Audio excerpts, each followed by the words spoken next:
Welcome back to the Rev and Evan channel. We're getting ready for part 3 of George Conrad's amazing collection of Fords, Mercurys, and just about everything that we think you guys will like. Memorabilia, slot cars, there's just about everything in this incredible collection. But it's Mercury time. It is Mercury time, as it should be. As you guys know, I got 2 Mercurys in the fleet. I got the wagon and the Cyclone. I love Mercurys, so why don't we start with this Cyclone? Well, this is kind of an odd story. No intention of buying the car, just kind of fell across it. Hobbyist restoration, but you know, a unique piece in itself. Acquaintance of mine in high school had a Comet, and I've never owned one before.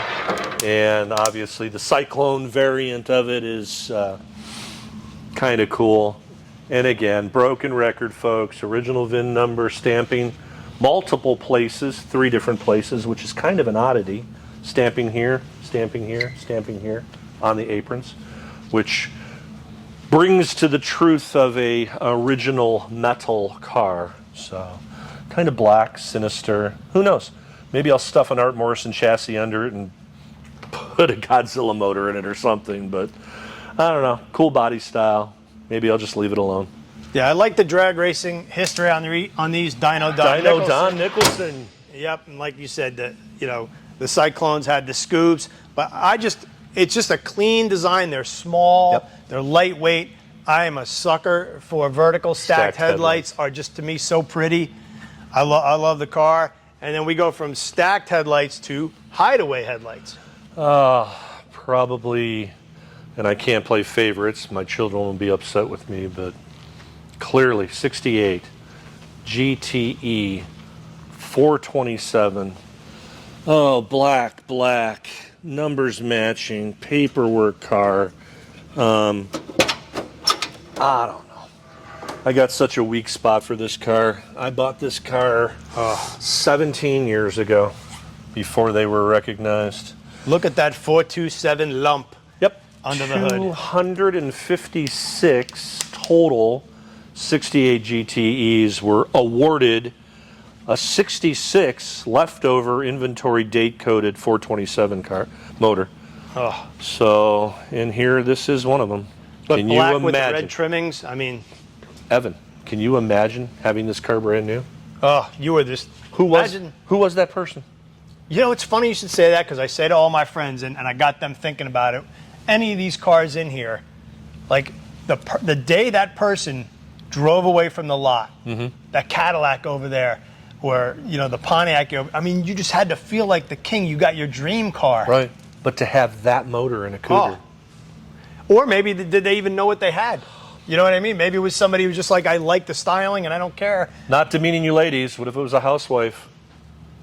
The guy bought it for his wife. What if she bought it for herself? What if it was your daily driver to work? Just the stories. It's crazy. Yep. Well, it's here now. It's not leaving, by the way. Oh, yeah, I know. XR7G gurney, sunroof, S-code, 390. Folks, I know you think it's Highland Green. Mercury called it Augusta. They had a different name for it. Just like Dodge and Plymouth. Yeah, it's another one of those crazy pieces that came to me a handful of years ago. And I just fell in love with it. Running Mercury, valve covers, air, sunroof car. What a cruiser. Oh, amazing. And we just lost Dan Gurney here about a year ago, didn't we? Just not even. Just recently. Yeah.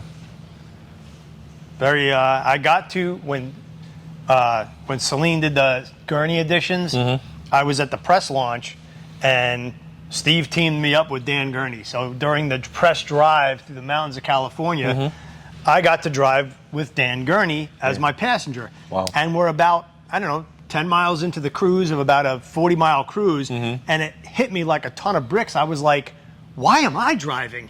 I said, Dan, do you mind driving? I want to ride with you. Yeah, you had it backwards. So the whole line of, there's about 15 of those orange Gurney editions, and we were leading the pack, and I pull over, and everybody pulled over behind me, just like off into the dirt, like thinking something was wrong or something. Right. And me and Dan just did a Chinese fire drill, got in and took off. And needless to say, we were going a little bit faster with him behind the wheel. Oh, perfect. It was just like one of those moments where I was like looking over and I'm like, what's going on? Dan, you got to be driving this thing. Life experience. Yeah, it was definitely one of those cool moments in life. Outstanding. More Cougars. Just keeps on going. 69390S code, XR7. 69 Super Cobra Jet Eliminator.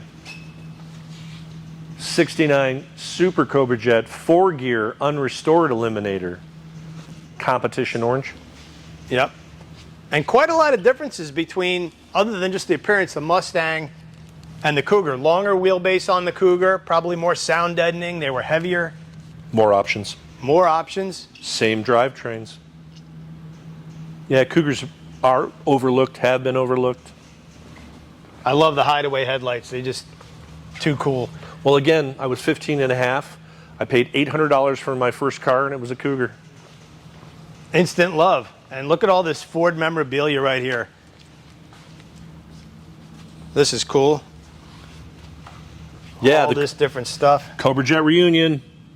There we go. 50th anniversary. We were there for that. This car was there. Yep. Beautiful. Let's keep cruising down the line. You got some Eliminators, Grabber Blue, some drag history up here. Fast Eddie Sharpman. That big hood scoop. Do not overlook Dino Don. Oh no, we just recently did a video on the channel on Dino Don's Maverick, his Pro Stock Maverick that a gentleman in Florida owns. And it's got the Cammer engine in it. We fired it up. Just an incredible car. This car you had at NMRA, I remember seeing that. Yep. Beautiful piece. More Cougars.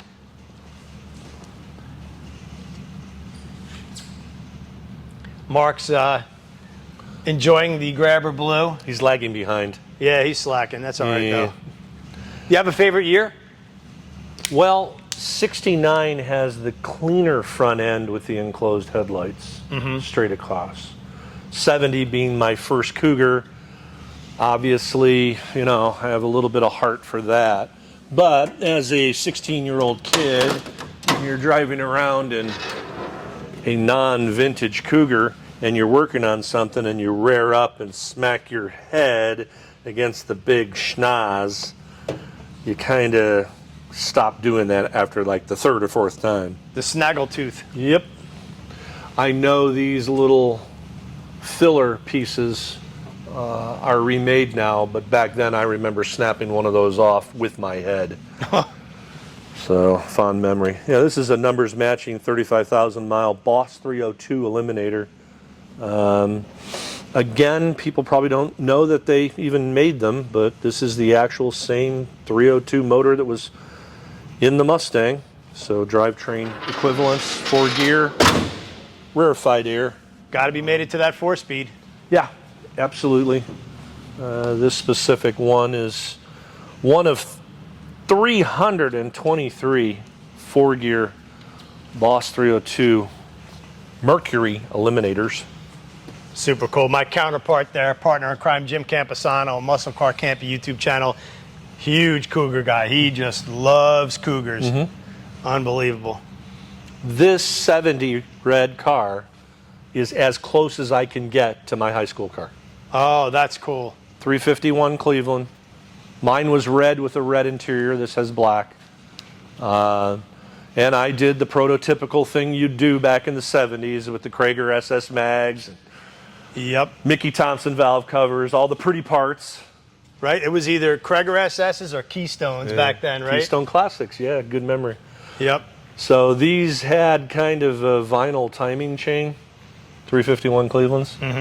And let's just say I found my car out of timing. Yep. That's when the motor came out of it. It's got the number 10 on there. We know what that means. Yeah, a late friend of mine, Bob, actually brought this car to me. He passed a year and a half ago. I miss him dearly. He and I did a lot of business together with classic cars, and towards the end of his life, I would rely on his knowledge and experience and all the years in the classic car market, and we would talk on a weekly basis. Miss him dearly. He was a very, very good man. Yeah, I think we're getting to that age where we have those friends that yeah, they got the passion, and they're not here anymore, but we still think about them. 71? 72 XR7 Q code Hypo 351. Oh, wow. Staggered shock rear end, XR7 convertible. Didn't make many of them, 1,200 and change. The very first car I bought for $1,800 35 years ago to start this whole insane collection again. I hobby restored it at first, pretty rough, and then about 15 years ago, restored it to where it's at now. Wow, so this is the car that started your collection. Restarted it, yeah. I mean, it holds a very special place. I really like that color because it seems like every 71 or 72 that you see is either gold or green. Yeah, they used a lot of ugly colors back then. This is really pretty. Blue color combination. Oh, yeah. So. Now talk to me about this wagon, because I'm a wagon guy. Love a station wagon. Well, this is a bit of an oddity. Evan, I don't even know where to begin. I saw the thing online. It was in California, maybe 15 years ago. It is a 67 9-passenger Colony Park station wagon. Oh. I know, I lost my mind when I rebuilt it. That's all right. Well, there were so many unique things to the car.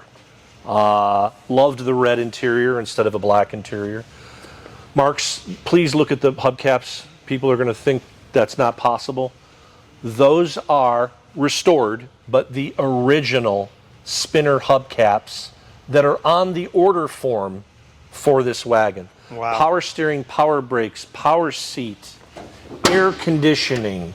No, not a 390, a 410 Marauder. Oh, wow. Imagine the vacations this thing has been on. I think we've seen movies about this car, haven't we? I think you are correct. It was a joy to redo and impossible to find any parts. AM, FM, just had to do it. The vinyl top, the roof rack, again, broken record, the red interior. The vinyl wood siding, we had to send out to be reproduced from sample. Wow. We could not find any of this vinyl to put back on this car.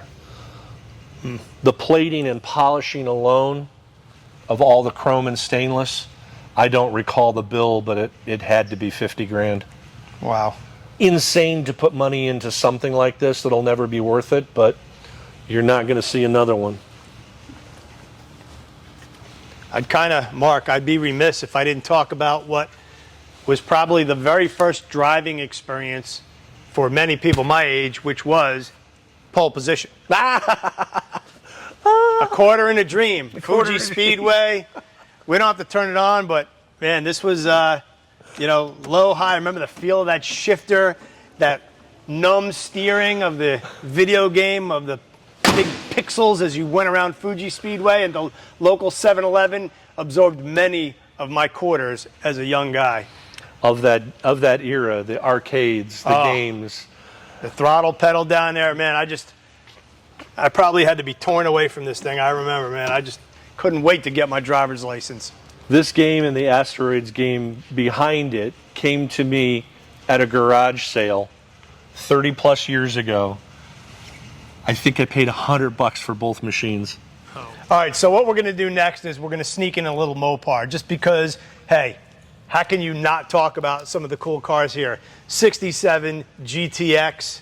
This is either a 66 or 67. 67 Hemi. I mean, The Charger body style is crazy, interior is crazy, but you've got Superbirds, Daytonas. Let's start with this Challenger, just a gorgeous, gorgeous 70 Challenger. 70 V code, 446 pack, numbers matching, cowl stamp, transmission stamp, block stamp, 5,000 mile original convertible. All right, so this Challenger here, just sitting pretty. I love dog dish hubcaps. Maybe it's the kind of sleeper thing that I like, basic muscle car, 101, but it's just cool in my opinion. Colored style wheels with those hubcaps. That's the way this car was born.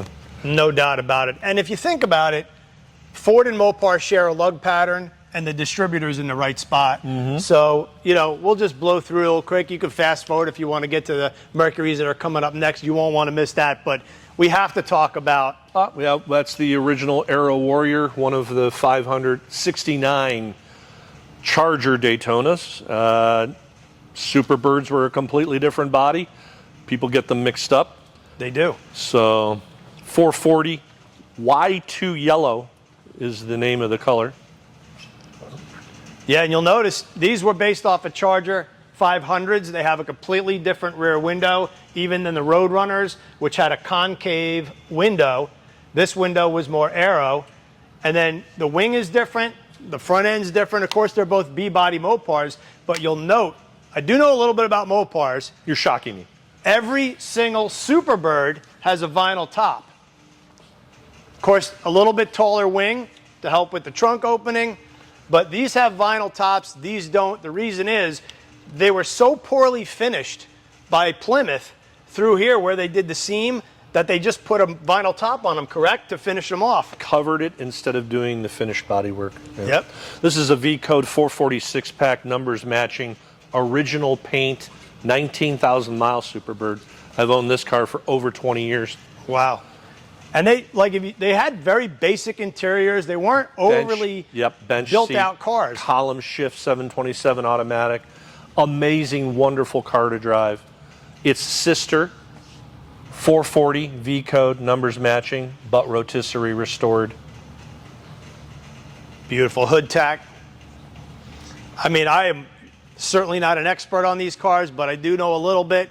The race history, just incredible. They ended up with very small, at the end of the NASCAR run, like 305 cubic inch small blocks, right? Because they were so aerodynamic that they obviously outlawed the Hemi in these things on NASCAR's tracks. Well, they had the advantage of, you know, aerodynamics with the big motor. So yeah, I think midway through the season they broke them down and put a small block in them, and that kind of ended their reign. That was it. Look at this thing. I mean, that's got to be rare. Yeah, again, sounds like a broken record. V code, 446 pack, numbers matching, 727 automatic. Is that vitamin C? Vitamin C orange, CUDA convertible, rarefied air, rotisserie restored. Again, numbers matching. Oh yeah, and the big question, what's in the 8-track player? Oh, I hope it isn't something embarrassing. Nope, Bachman Turner Overdrive. BTO. Yep. Rock on, 1970. Mark and I, whenever we see a car with an 8-track, we always got to know what's in the player, because you always have a tape in there. Well, okay. There's quite possibly a BG's 8-track in one of these cars. Nothing wrong with that. Okay, just checking. Every car in the collection here has a little stick-it note, Post-it note. Post-it note on the windshield with a number from 1 to 10. This one has 10 with 3 pluses, so what does that mean? Well, I tried not to use 10 often or sparingly. If everything's a 10, then 10's meaningless. Right. This car came to me over 20 years ago, 8,000 original miles, numbers matching, Hemi CUDA, original paint, massive amount of paperwork, probably, 10 plus. Can we take a peek at that Hemi? We should.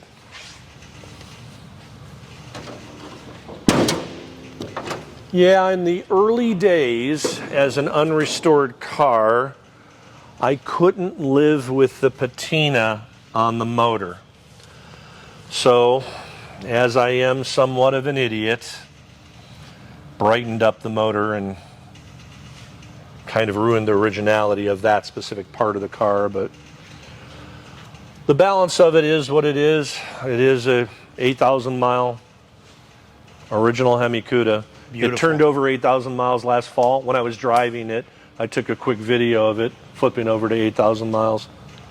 Got 426 on the 1970 plate, which is kind of neat. And then the small block contrast, which to me is amazing, going to the AAR, speaking of Dan Gurney, the AAR Cuda, just one of the most cool cars ever built. 340, side pipes from the factory, which actually, from what I've read, didn't even pass noise in some states. Correct. Yeah, the trumpeted side pipes, similar to your 65 Shelby. This is the car you want to drive with the windows down because you just get that sound right in your ear. Oh, yeah. And AAR, I believe, stands for All American Racers. Correct. Dan Gurney's All American Racers. Yeah. Fiberglass hood, too. Make sure you have the hood pins connected before you drive one of these, because if you go down the road, the air grabs this, and then you'll be wearing this on your windshield because there is no hood latch. They got rid of all that from a weight perspective and transferred into the production cars. This is also a numbers matching 346 pack. Multiple carburation on a small block. Yeah, I think Mopar fans are probably going to be mad at me, but I like driving this car more than I like driving the Hemi. 340s are cool. It is a great car to drive. And Mopar did wacky stuff, like on the Plymouth, it's a 6-barrel. On the Dodge, it's a 6-pack. Yep. Of course, same colors, but they called it different. Yeah, FE5 red, common color then. But no, I'm very, very fortunate to own both of these cars. Both of these cars came to me a long, long time ago. One of the few cars that has staggered wheels, too. It was the very first American production car that had two size different tires in the back being larger than the front. So yeah, correct. Ooh, I learned something new today. Yep. Well, there for a while, and actually if you look at the tire size, F60. Then it's a G in the back, isn't it? Yeah, Yep. but this car was restored before they produced the E60. So I believe it's supposed to have E60s in the front, but that's all that was available 20 plus years ago. White interior is a little odd. 96 or 7. The 97 GTS Viper, I've owned this car since new. I couldn't even afford to buy it back then. I had to lease it. Wow. I leased it for the first 4 years and then bought it after that. My buddy Joe Colabelli from New Jersey basically had this exact car with a built motor, and back in the late 90s, I was his guy for driving. He did not like drag racing, loved drag racing, just didn't like driving the car. Big guy, didn't fit in the car real great. And I think on Michelin Pilots, we were running like 11.0 at 131 miles an hour, which for the year of 2099 was a rocket ship. He had ported heads, a cam in it, ported intake. It was a rocket for the time. We won a lot of races in that car. Very cool. All right, so let's get back to the Mercurys, because he's got quite a few more, and then we're going to finish up with some Mustangs. So let's go. All right, Cyclone spoiler. Enough of those Mopars. Let's get back to talking about FOMOCO, and this is about as cool as it gets when you're talking about a Cyclone spoiler. Yeah, very, very unique. Mercury's NASCAR body. Again, very limited production, 1,631 70 Mercury Cyclone spoilers made. Both of these are 429 jet cars. We've got, just the two incredible grabber colors of that year, the green and the blue. Competition green, competition blue was the Mercury nomenclature. The blue one's a Superjet. It's very low mileage. It came to me a long, long time ago. 391 rear end, console, blue interior. Again, Not perfect to the theme, but a lot of the cars that I have are color cars. Kind of a odd, weird pull release for the hood. These hoods are so long and so heavy. Functional ram air. Superjet oil cooler in front of the radiator. If you don't see this, it's not a Superjet. 391, 430 Detroit locker rear end options to make it a Superjet. These lines are not reproduced, so we kind of had to faux spray some stainless lines to make it look close to the original. Now, I've never restored one of these cars, but the front end is so intricate. There's got to be a million parts, pieces, brackets, nuts, and bolts. Everything is separate. Evan, I don't want to go all New York on you, but forget about it. I mean, seriously, those things they don't exist. I mean, the marker lights alone, just look how many different pieces to the bezel. You know, with 1,600 cars made, no one's going to be reproducing that stuff. I mean, I've been to so many swap meets. I've got a building across the way from here that's 6,000 square feet full of parts, and I probably have a dozen of these front end pieces broken over there. So, and you kind of try to piece them back together, but nah, very few parts remade for this unique car. And that's kind of what attracted me to it, because you just don't see them. No. And then we move on to a Ranchero with a Cobra jet, which is really cool. Jet Ranchero, grabber blue, drum brakes all the way around. I'm driving this to the 50th anniversary of the Cobra Jet reunion. Oh, wow. I'm going down state route. I might be doing 65 miles an hour, slightly above the speed limit. This woman in this Honda looks at me and then pulls right out in front of me. And I'm on it, bound up, all four of them humming, and then the rear end being so light starts to come around on me. Ugh. And I'm coming up on her. She's right out in front of me. And I mean, I had to let off the brakes to straighten the car. It was just I probably came within a millimeter of hitting her. You mean the ABS didn't save you? It wasn't really working at that point in time, Evan. The ABS being your foot. Yeah, but a killer car. Yep. Now, I mean, just drag racing a Ford Cobra. Oh, we've got to look at the motor. You know, I got into a really big argument at an all Ford show recently with a guy. This is a 429 jet. It is a 4-gear car. It has air conditioning. They say it was never made. They are wrong. It's the only one made. 71 Torino Cobra jet with air. In a really good color, too. Oh, blue. Oops. Yep. And just seeing everything you have in a row, it's really neat, because usually you'll see a car at a car show and you enjoy it and you look at it, but seeing the blues next to each other, seeing how you have everything laid out the way you did the collection, I think personally it makes each color really stand out and pop, because you're kind of being able to compare and contrast, like this blue versus this blue. Even sometimes the whites are different, especially on the Ford lineups. Well, again, all of these, starting at the Falcon, the Torinos, the Cobra, the Ranchero, these are all in order of the date that they were born. All of these were built at Lorraine Ford, Ohio, which is unique to this area. The plant no longer exists. So part of the motivation of collecting all these was that they were built right here, 20 miles from where we're standing.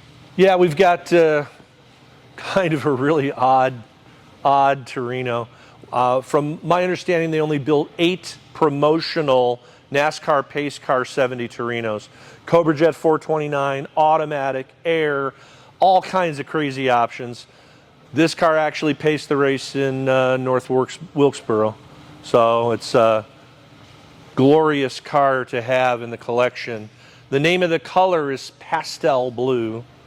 So it's kind of a baby blue looking color. Lots of documentation. I mean, the authenticity of the documentation and the originality of the car is super cool.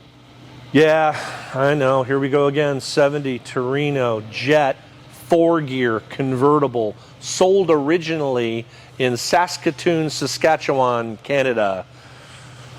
Repatriated 20 plus years ago. Amazing driving car. Just a velvet hammer. Hey, Evan. Dog dish again. I know, I was looking at that. And it's odd seeing the dog dishes with all the other kind of flair. The shaker, the green paint, the laser stripe, and then you have the dog dishes. And the convertible too, right? Like you would think I'm getting all the options, but I'm going to get the basic steel wheels with dog dish hubcaps. No magnums. Yeah. Okay, everybody. Mark, focus on the pillar, please. Show your viewers the pillar. Hashtag not a Torino. This is not a Torino, guys, girls, ladies, gents. This is a 70 and a half Ford Falcon. It was their budget entry point. A lot of them had 6s in them. The starting base price was $2,550. This specific car has a retail order check on the box. The person went in, ordered Cobra Jet, right? Magnum 500s, right? C6 transmission, automatic. Yes, the door edge guard molding is correct. And oh, by the way, here we have Superjet oil cooler with a big, beautiful rear end. A car that was absolutely built for drag racing. I mean, just straight away. Didn't these cars even have, some of them have rubber mats? Like they were so baseline. The base model at $2,550 didn't give you much, Evan. And you'll notice in the back, Mark, there's a huge difference. From the front, it looks exactly like a Torino, but you'll note this has a completely different, obviously the post and quarter window and roof line when you compare it to the fastback design over there. It's basically a completely different car from the roof back. The quarter panel is different, the roof line is different, the rear glass I think is even different, and of course the tail panel is different. What an incredible day. That is part 3. Is this part 3 or part 4? Part 3. Oh, okay. We're going to do one more quick part because we got a couple more Mustangs we want to show you. But thanks for watching the channel. We hope you are loving this. Leave a comment. We're going to come back and drive some of these cars. George? Yeah. What do you say we keep it going? Part 3, part 4, whatever we got coming up. We can go 5 if you want to. Woo, we got a lot of parts.